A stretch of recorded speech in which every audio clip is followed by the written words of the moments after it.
Welcome to Shattering Myths, a program devoted to the most important and fastest growing segment of society. To those of you who have come to realize that the world's political, religious, military, economic, academic, and media institutions are corrupt. They're jaundiced. They're actually counterproductive.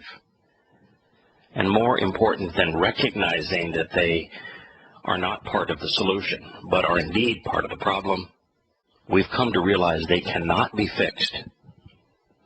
Our mission, therefore, is to know why they are working against our interest, how they're doing so.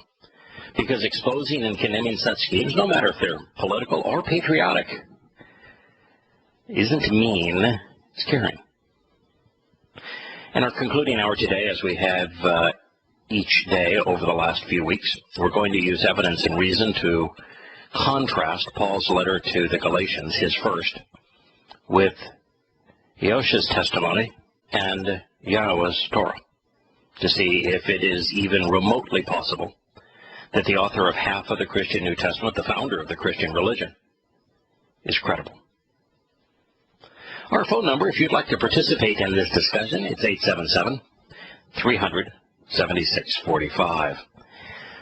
My, the news out of Ukraine is amazing. Today, in really horrible fighting, I guess it occurred yesterday, the news reports are coming out today, pro-Russian separatists ambushed Ukrainian troops, killing 7 in what was the deadliest day during the, well, it's not the deadliest day is when the Kiev military went into Odessa and killed about 50 people in the course of an hour. But in terms of reprisals against that, yesterday was an extraordinary day. Moscow, all the while, retaliated against U.S. sanctions by hitting aerospace projects, including refusing to extend the life of the International Space Station. This is interesting because the last time the U.S. decided that they would impose sanctions on Russia, and by the way, while Russia is not an ideal country, the mess that we're witnessing in the Ukraine is occurring because of the United States. The United States is inspiring all of it, where it's like we're puppeteers. We inspired the protests that ousted the previously elected government. We encouraged them to take over the government and then flew there immediately thereafter, giving them billions of dollars worth of money and all manner of support, flying the head of the CIA into Kiev, flying the vice president into Kiev, flying the Secretary of State into Kiev, with America blaming Russia of what it was actually doing. Not Russia was actually doing, of what the United States was actually doing. But as it relates to the space station, this is the thing that is so troubling to me about American politics, and particularly the present cast of characters occupying Washington, D.C. None of them think. You know, when you start imposing sanctions on Russia, you ought to think about the consequence. One of the consequences immediately comes to mind is that America no longer has a manned space program. We have 2 astronauts sitting on the International Space Station. We have absolutely no way to bring them home. America has spent a bloody fortune on that space station. I have no idea if it's doing anything of value or not. But we also have 2 American lives up there, and we have no way to bring them home. After the last set of sanctions, Russia said, maybe America would find a really stout trampoline and have them jump. We just don't think. You know, we accuse them of being a gas station masquerading as a country. And yet, American companies have made a bloody fortune building pipelines and infrastructure in Russia, all of which provided income which was taxed by the United States. You know, We don't think. And we get ourselves into horrible situations. You look at some of the news coming out of Ukraine over the last week. About a week ago, we found that popular opinion in the Ukraine, particularly in the east, was galvanized against the interim government out of Kiev. And the galvanizing moment was what the Kiev government did in Odessa, where they killed 46 people in a matter of an hour. Most of the dead were pro-Russian activists who had barricaded themselves in the city's trade union building, which was set afire by pro-Kiev demonstrators and the Kiev government, acting government, we should say. You know, if 46 people were burned alive by the pro-Russian separatists, we would have had a conniption. Can you imagine what America would have done if during the protests in Kiev, originally when they occurred back in the fall of last year and the spring of early winter months of this year, if rather than simply protecting themselves from being kidnapped and shot and being the victim of Molotov cocktails, the Ukrainian police had instead taken the buildings that the protesters were occupying, surrounded them, and set them on fire. What would the world's response to that have been? And yet that is what happened to the ethnic Russians living in the East. And what did the world say? Nothing. It continues to side, continues to lavish money and equipment and words of praise and encouragement on the people that perpetrated that grotesque inhumanity. Well, what it did is it galvanized hatred for the thugs that are sponsored by the United States in Kiev.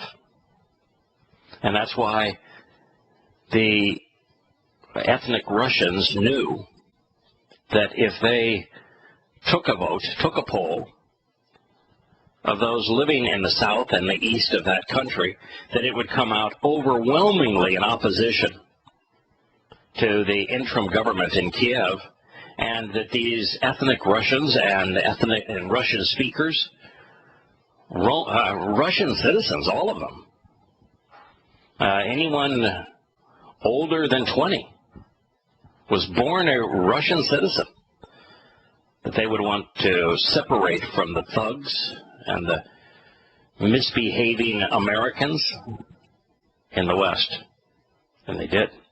They voted some 95% in favor of separation. They'll vote again in terms of whether or not they will be incorporated into Russia, which I suspect is likely. And yet, the United States is squawking that the vote taken in the eastern part of this temporary country was illegal, just as they said that the vote 97% in favor of integrating with Russia in Crimea was illegal. And yet, hypocritically, America accepted the vote when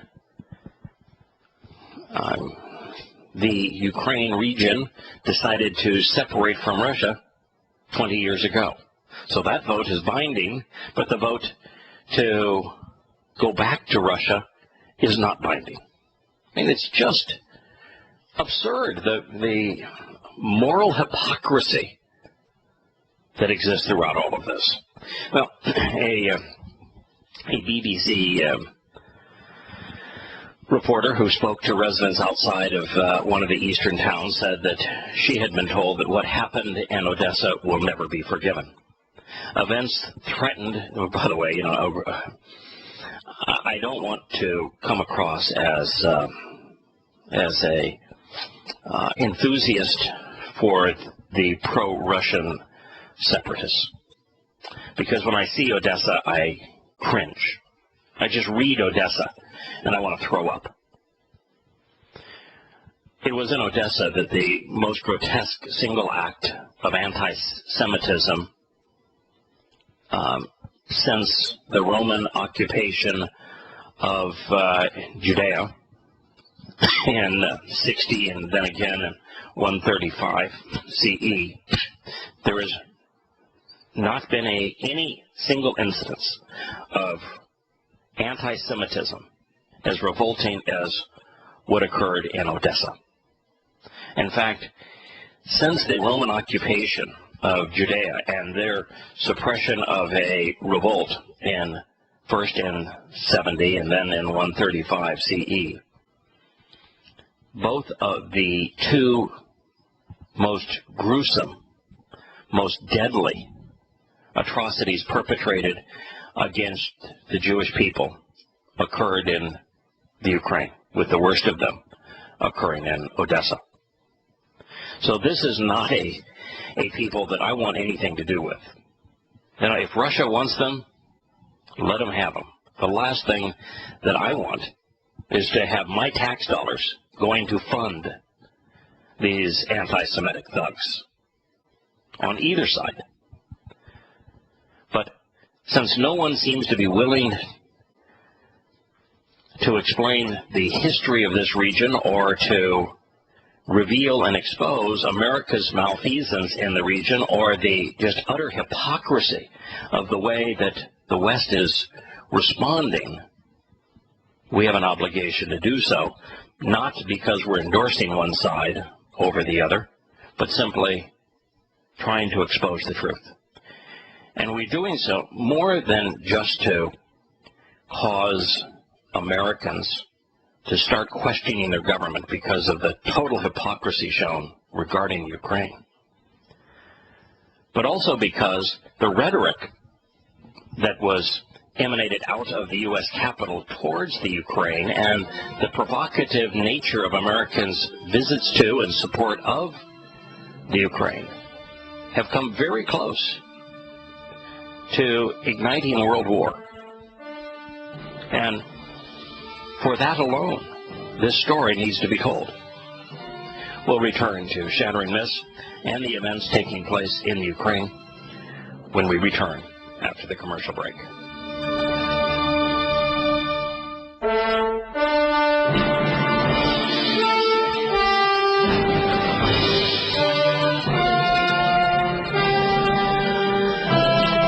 Ukraine's acting president, and we should underscore acting president, they do not have an elected leader, Alexander Chernikov, has admitted that his forces are helpless to quell unrest driven by pro-Russian activists in the eastern regions of Donetsk and Luhansk.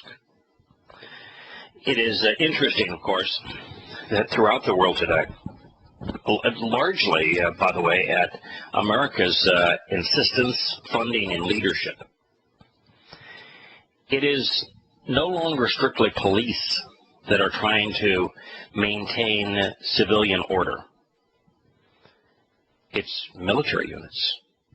The Ukraine didn't send its police into the east. It sent its army. You see, its police are not supportive of the acting government. It didn't send its police, it sent its army. It's what happens in Egypt. They don't send police to quell riots, they send the army.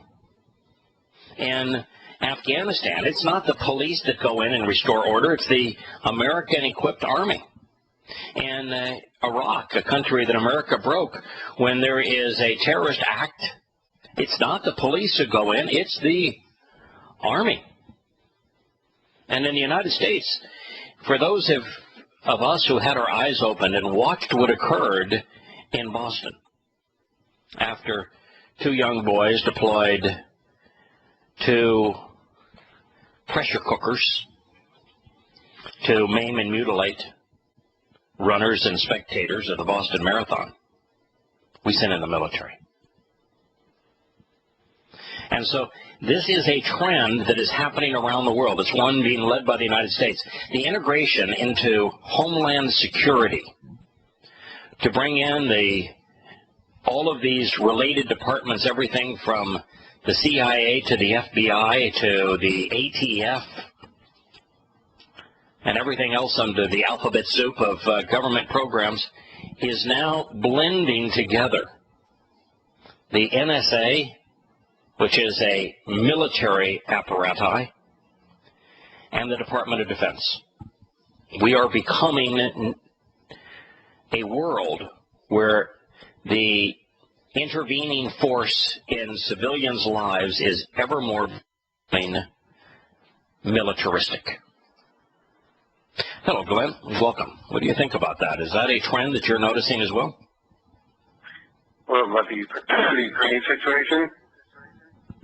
No, that the military is now being called to respond to civilian issues in countries around the world, including the United States. Oh, yeah, exactly. I mean, we had the concept of posse comitatus to protect us from that, but it's been, all but utterly eradicated at this point.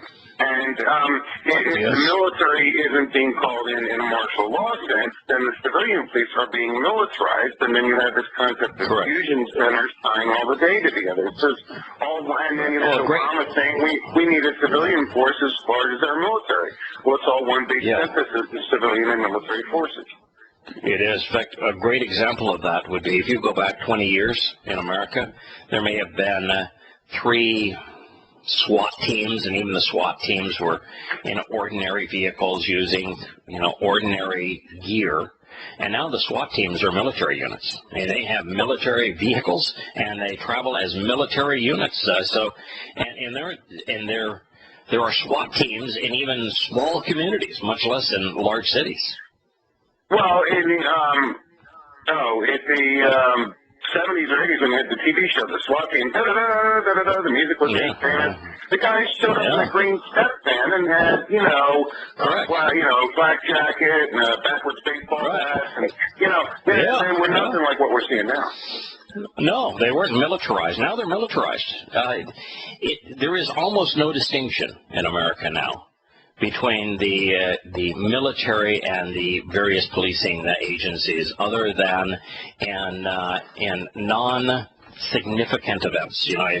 If you run a red light, you are not going to be pulled over by a staff sergeant in the U.S. Army. But when it comes to anything that is significant, there is no distinction. You are going to be inundated with the totality of armed America, which is a blend of all sorts of federal agencies and federal officers, as well as local police and the military. Yeah, untrained wackadoodles that don't know how to handle guns, Oh, it's a travesty, and we're having lots of innocent people not only killed, but we're getting more and more belligerent behavior on the part of those wielding those guns. We are within a whisper of being a police state if we aren't already, and by police state I mean militaristic state. All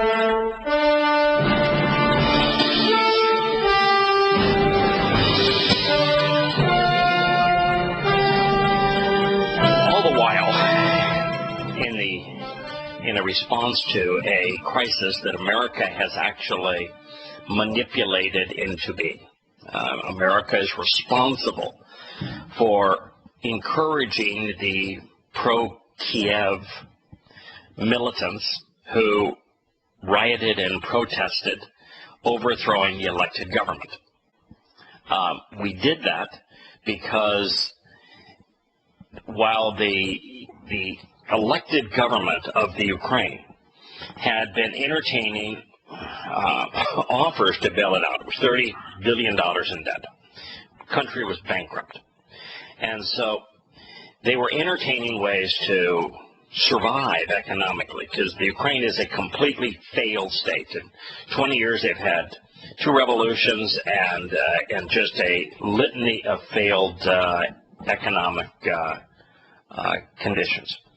And so they wanted to go back to the IMF to resolve this financial crisis, and all the way people do that today is they borrow more money, which actually exacerbates the problem.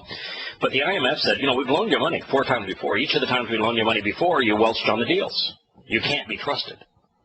And so why would we give you more money when each time we give you money, you deliberately renege on all of the conditions of the loans? And so the Ukrainians went to the Russians, and the Russians had skin in the game, as they say in business. The skin in the game that they had is that the Ukrainians not only owed them a lot of money in terms of gas that they had consumed, but in addition to that, you know, they had their fleets down there in Crimea, and they also had their pipeline that transporting gas, of which a certain percentage of that gas was given to the Ukraine for transit rights. And so they had skin in the game. And I said, okay, we'll loan you $15 billion. Well, America had a conniption fit at that point, just an absolute conniption fit at that point, because in the West, they were still playing the Cold War, and they wanted a former Warsaw Pact region to join NATO, and they wanted to impose Western influence. So America and Western European countries had a conniption fit, and that's what instigated the problem that we're witnessing right now in this failed region called the Ukraine. Well, now in retribution against Russia for a crisis America is responsible for creating, Washington said that they would start denying export license for high technology items that could help the Russian military. Now, that is unbelievably stupid. And the reason that's stupid is because the American military doesn't exist without titanium today. I mean, you remove titanium from everything from aircrafts to ships to weapon systems to satellites, and we're a no-go. We import about 99% of our titanium that is used in the U.S. military, as well as in the production of commercial jets, which is amongst the largest businesses in America, from Russia. So Moscow retaliated on Tuesday. And by the way, these kind of tit for tat, when they grow as they're growing and festering now, they often lead to war. Moscow retaliated on Tuesday, casting doubt on the long-term future of the International Space Station, a $100 billion boondoggle. When their deputy prime minister said in Moscow that Russia would reject a U.S. request to prolong the orbiting space station's use beyond 2020. It would also bar Washington from using Russian-made rocket engines to launch military satellites. Now, this is something that I didn't know. But first, before I share that, Russia's comment was, we are very concerned about continuing to develop high-tech projects with such an unreliable partner such as the United States, which politicizes everything. Wow. What a scathing indictment. Yeah, well put. Then this is the part that I was unaware of. And, you know, I spent a lot of time in the jet and rocket engine world. I just have a fascination with them. I'm a pilot. I love jets and rocket engines. You know, my son is a rocket scientist. He designs jet engines. Now, this is what was really interesting. Moscow's response would affect the NK-33 and RD-180 rocket engines, which Russia supplies to the United States. Now, I did not know that Russia was supplying rocket engines to the United States. And we're not talking about just run-of-the-mill engines that are used on meaningless projects. It's the RD-180 engines are the engines on the Atlas V, which is, the primary launch vehicle used by what's called United Launch Alliance, which is a boondoggle between the U.S. government, the U.S. military, and private industry. I mean, the United Launch Alliance is a $100 billion boondoggle. It's why you see so many large businesses pretending to be so patriotic, is that this is it's gravy train for industry, and it's huge corruption associated with that. And it's a partnership between Lockheed Martin and Boeing that is a virtual monopoly on U.S. Military satellites. So the launching of U.S. military satellites is exclusively by the United Launch Alliance, which exclusively uses RD-180 engines, which are made in Russia. We can't.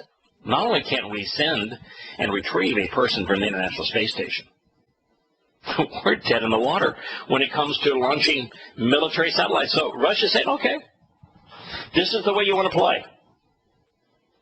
Then that's it. We're not sending any more RD-180 engines. We're not sending any NK-33 engines. And they said, unless America is willing to say that they will not be used to launch military satellites, because we don't trust America. Well, right. You don't have to be a rocket scientist to know that this is going to be this problem would emerge. The question is, like, who gets the summer cottage and the kids? Like we're going to. Yeah, really. And in this case, there'll be no way to get to the summer cottage, so the kids are going to starve. But it's like you have to sleep in the doghouse, but there isn't one. Yeah. Now, you want Russia? Go ahead. Well, we could go back to taking the warheads off a liquid-fueled Titan interballistic missiles and use those to put up satellites, like we tried numerous times, blowing up all our very expensive satellites because the things don't work. Yeah, that's there are issues with that, and the issues are several-fold. One is that you launch a Titan missile, and you could tell the world, hey, don't worry about it. We've got a military satellite on top of this Titan missile. It's really not a nuclear bomb. And you want to put the world on edge. You launch a Titan missile and see how the world responds to that. Well, no, they tried numerous times. They blew up numerous very high. Yes. Satellites trying to do that. And yes. The Europeans were going to do the Aryan program. And part of the other issue with Titan missiles, I don't know if you've ever been in a Titan missile silo, but some of those that have been deactivated, you can actually go inside. You can buy them now for crying out loud. Yeah, you can buy them. But you can buy one of the silos and live in it. But it is not it's large enough to lift a nuclear bomb with multiple warheads. It is not really large enough for the kind of satellites that we want to put into orbit. It's not designed to reach orbital velocity. It's designed to be suborbital. That's why it's called a ballistic missile. It's only powerful enough to get the nuclear bombs to a trajectory, to an altitude where they will fall back to Earth based upon the gravity pull. That's why they're called ballistic. The missiles, when they're coming down, have no power. They're just dead weight, and so they're not designed to launch something at the velocity required to achieve orbit. So it's a bad use. Go ahead. At least the Russians have made their MIRVs maneuverable, which are fun. But anyway, I was getting back to the news about this story. They said on the news that the Russian part of the space station can function independently of the United States part, but the United States part cannot. And this actually raised a question for me. And I want to throw you take 20 seconds to set up a tinfoil curveball for you. You can hit it where you will. This reminded me back in 2012 when we were hearing lots of stuff all over the media about the Hopi, the Blue Star Kachina prophecy, where there's some mention of a dwelling place in the heavens falling. Now, if in 2020 the Russians decide to, and the U.S., it isn't working out, and they go and they unbolt the U.S. section and give a little push with their leg and kick it off, and then to keep the Russian part up there, if we could actually see it. I mean, we've had Skylab come down and other things, but we've never had anything up there that actually qualified as a dwelling place in the sky. And this thing's actually like a mobile home up there now. People live in it. And if this thing comes down, now I'm just curious, what do you do with that tinfoil hat thing with a prophecy from another religion that looks like it could be getting fulfilled by something like this?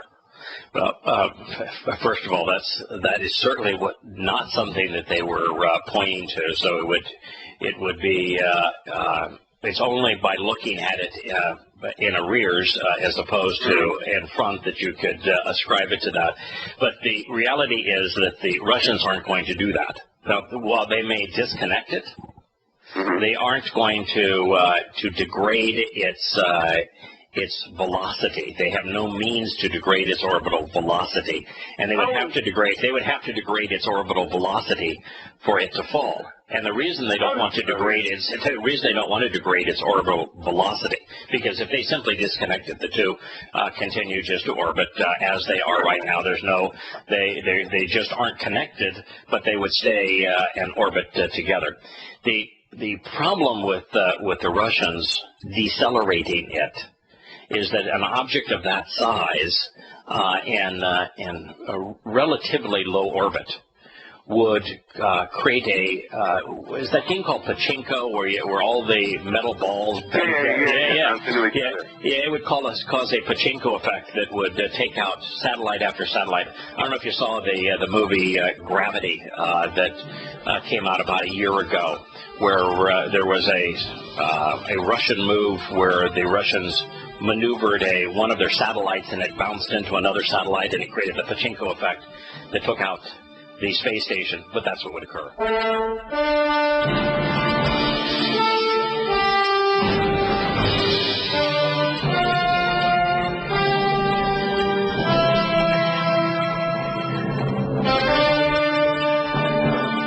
If you're going to become President of the United States, if you think that you're qualified to lead a nation, and you are not a nationalist, but an internationalist, as the Obamanator is, then you really need to be careful.